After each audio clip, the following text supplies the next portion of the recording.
what a losers finals match we are. This one's gonna be a real slobber knocker.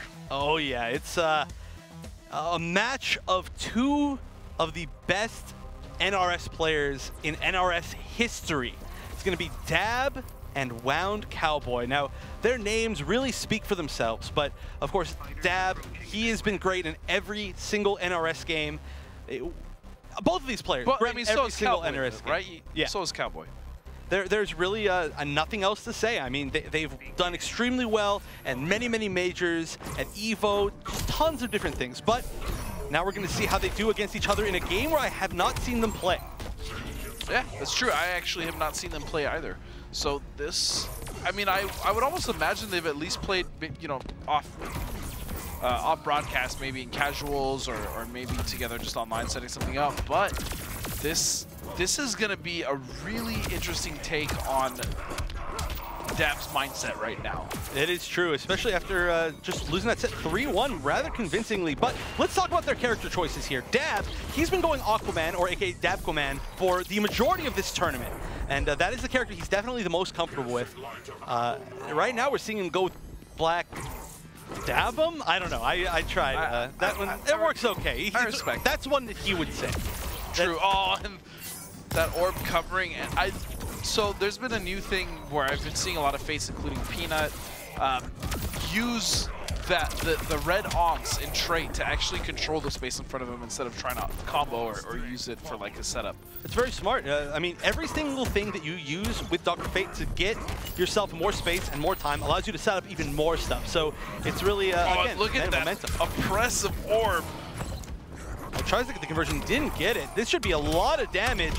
Clash is available to Dab, and he's just not using it.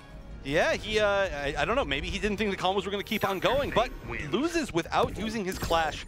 And, yeah, I'm sorry. I mean, the ending of the match was actually very neat with the way that Cowboy was able to read and use the orb, but it's just like I was still thinking as to why Dab maybe didn't want to clash. And that's happened multiple times with Dab tonight, by the way. That's not the first.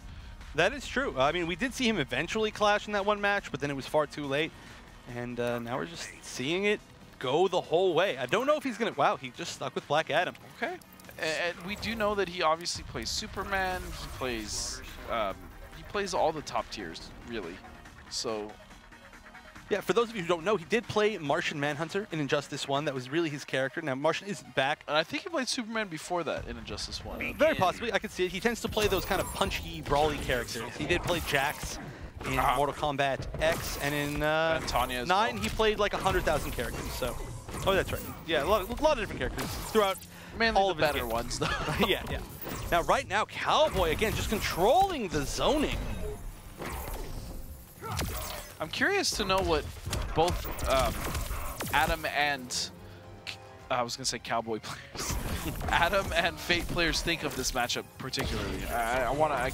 It'd be great to gauge both sides. That is true, but we're definitely, like I was saying earlier, are seeing that Dr. Fate in particular is a much stronger character than we thought.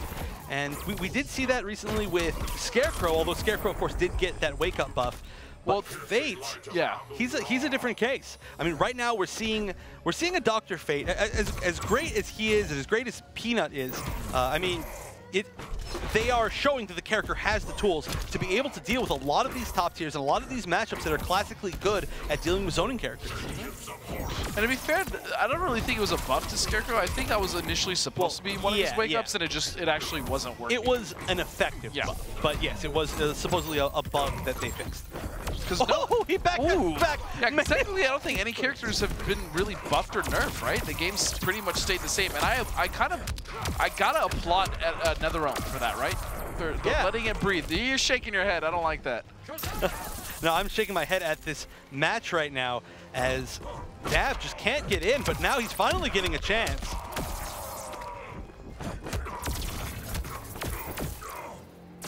And, okay, good choice to throw him back in the corner. It's always weird to see that throw. It looks like he's about to throw them back out of the corner, right? He, like, turns them around, and he's like, go this way. Right back in the corner, just kidding. Oh, wait a second. Opening here potentially for Dab. Oh, and another trade. Oh, wait. Just one. And no wake up. What else could it have been but Glyph on Wake Up? He thought that the dive kick behind his head was going to work. I think it did not. Maybe he would have just neutral jumped at the very tip. He could have avoided the Glyph, but that was such a crazy situation. Cowboy had like point something life left. The hitbox on that Glyph is so far into his body. So yeah, the only way he could have beaten it was to actually just do a jump, a raw jump, not the dive kick, or maybe a very late dive kick, but obviously not the situation that we just saw. So wow, going back into Black Adam. 2-0 though, leads Cowboy. That last game was so very close. It was, and that must be a heartbreaker. Now, Dab is a veteran player, but still, he must be hurting from the way that that last one ended. Yeah, that's gotta hurt, Chef. And so does this combo. Look at this damage. It's going to be almost 600 damage. He wants to take as much damage as he can early when he gets the opportunities. That way, this life lead won't mean as much. And now, honestly, he can use his own zoning and just try to trade the rest of this game. That is going to be probably the biggest strength. We've seen him a lot of the rest of this match trying to go in himself, but maybe that's not the way to go. I don't know, but this is a different story for Dab. It is, definitely, as far as the life lead. But again, why not just throw out lightning right here? All you're going to need is 2 more lightnings to kill, or 1 meter burn lightning. But instead, he is dive kicked in maybe 3 times. Yeah, and jumps he's in. losing way more life now than he really needed to. Oh, now he's really close to chip. Just get anything down 2 will work. Down 2. Adam's down 2, although stubby, it looks stubby, it's actually a great down 2. It is. Oh, wow. The flip was rendered useless because he dropped the dive kick. And it's really interesting that we're just not seeing Aquaman tried at all in this match. Oh. It's true. I don't even know what that matchup would be. Me neither. But apparently, there's some sort of experience from Dab in that matchup. Oh, and again, that orb has caught so many dive kicks. Yeah, the orb, even though it doesn't actually physically like move from his hands, as soon as it appears, it has a lingering hitbox. So it almost works like a little shield in front of him while he's summoning it.